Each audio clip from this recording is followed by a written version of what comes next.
¿Sabías que existen técnicas de medicina nuclear con las cuales podemos evaluar de forma más precisa el funcionamiento de nuestros riñones?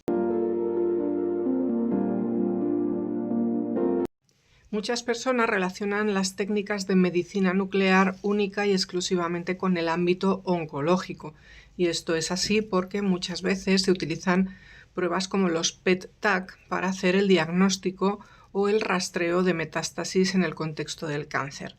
En otras ocasiones se hacen gammagrafías de los huesos para detectar metástasis en los huesos.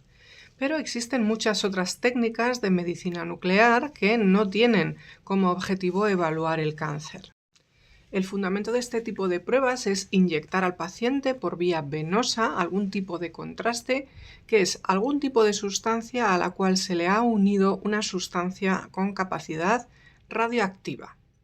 Depende de la técnica que se vaya a realizar, el marcador elegido puede tener una amplia distribución por el tejido de los riñones y nos puede dar mucha información en función del tipo de marcador que hayamos elegido. Aquí tenéis, por ejemplo, un vial de ácido dietilén-triamino pentaacético, cuyas siglas más comunes son DTPA. Esta sustancia es procesada en una cámara especial donde se le añade una molécula radioactiva que es la que le va a dar las propiedades a la técnica en cuestión. Y aquí es donde tenéis la cámara en la cual trabajan los radiofarmacéuticos para hacer este tipo de combinación de la sustancia con el isótopo radiactivo. Una vez que al paciente se le ha inyectado este contraste marcado radioactivamente, se les coloca en este tipo de máquinas que constan de un aparato de TAC y una gamma cámara, que se van a encargar de tomar imágenes de los riñones, en el caso de las gammagrafías, y al mismo tiempo imágenes dinámicas de cómo ese radioisótopo se va a ir distribuyendo por el tejido renal. Como veis, el espacio de la cámara es bastante amplio y los pacientes que tienen claustrofobia no deberían de tener especial miedo porque está todo bastante abierto. Dependiendo del radioisótopo que elijamos, podemos hacer pruebas que nos permitan evaluar varias cosas. Por un lado, podemos evaluar si existe una obstrucción a la salida de la orina, podemos evaluar si los riñones tienen cicatrices en su corteza, si hay pielonefritis o si hay una diferencia de funcionamiento de un riñón respecto al otro. Esto es importante cuando nos encontramos asimetrías en los riñones. También podemos utilizar estas técnicas para detectar la hipertensión de origen vasculorrenal, cuando tenemos algún tipo de enfermedad en las arterias de los riñones. Y finalmente existe una técnica especial que nos permite evaluar la función renal exacta de los pacientes cuando tenemos dudas con el cálculo de la función renal basado en las fórmulas convencionales, las que están basadas en la creatinina y en la cistatina, ya que existen ciertas personas donde este tipo de fórmulas no van a ser precisas para calcular la función renal verdadera de una persona en un momento dado de su vida.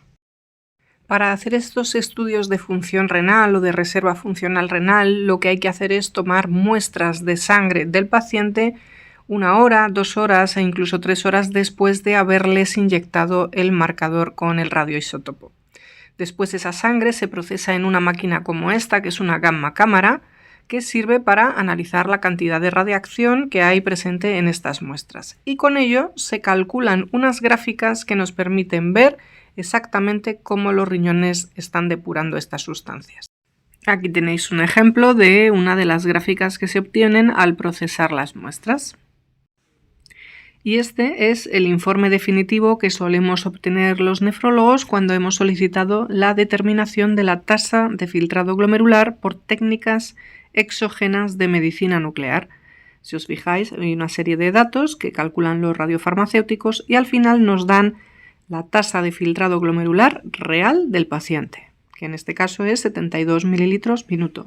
Otra técnica que es muy bonita, aunque se realiza en casos muy seleccionados, es el cálculo de la reserva funcional renal, que es medir cuánto cambia o cuánto aumenta la tasa de filtración glomerular de nuestros riñones después de un estímulo controlado, que habitualmente suele ser la infusión endovenosa de una solución con una serie de aminoácidos calculados.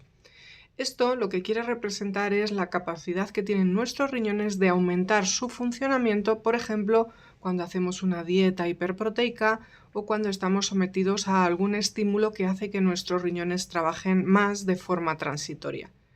En personas sanas, la reserva funcional renal es un fenómeno normal, pero puede haber personas que pierdan la reserva funcional renal y esto puede aumentar el riesgo de enfermedad renal con los años.